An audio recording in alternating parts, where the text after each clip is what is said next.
Yabona tata esizama isiprofit. Sukude lo. Xa sendifikile mina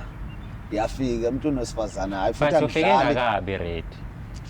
Awufiki nje isikhathi sefanele. Inkingileyo. Asiphiki ukuthi uyafika but ufike ngakabi. Engixelela ipholo. Elani ipholo ngoba ngisonqadele nganzathi ngizalizana zona ezu4 izona leswe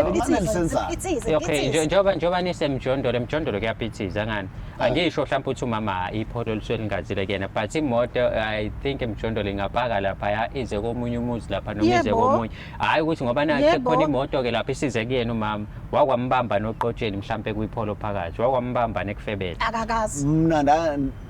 ukhona umngane nami uSipho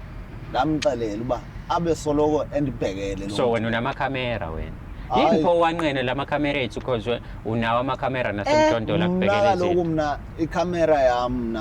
umuntu hayi ikhamera nje senjolo nathi singabantu asiba amakhamera akhe ke lana ke sikufundisa ukuthi usuyasazi manje hayi ngendithi ndinaze namhlanje into esiyicela mfethu into esiyicela kuwena bafiyodwa jabulisa umama ngendlela efanele ajabule naye abe right ungavele nje mfethu wena uyamazi unkosikazi wakho ukuthi she's a cream or squirter uyazazi lezo zinto zona yabona ukuthi usele kanjani akwazi walutho ukhatha nje ukhatha uyabona umtshela ngokuchatha umngqusho hayi sana sami ndisawukhatha hayi sana sami ndiphekela umngqusho impilo yakhe ke mesokhuza uphuza ke ingoma uphuza ingoma yini impilo le okay mhlawumbe ngikubuze kanje mina ndifuna lokuyisima impilo leyo ungimi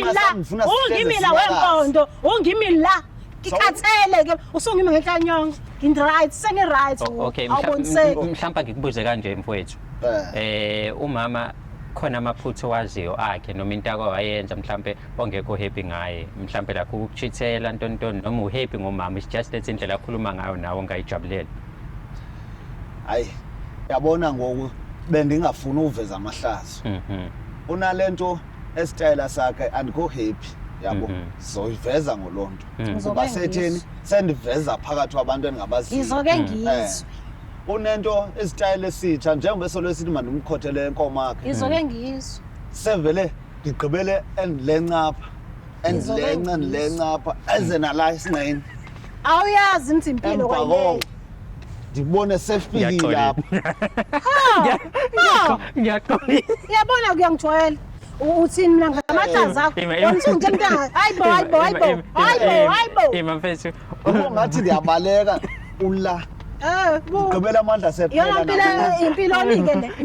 le mfethu impilo nje ukukhothi izinqa ilonto isho la ule nayo singayini impilo nje mekuthiwa indoda ke le mase kuthiwa bhuti indoda ke yona indoda ke le iyona le buka ke mfethu umaleka sizama impondo azame umama uyazama alizameki umama uthatha ngizama ngizama ngayo ngiyakuzama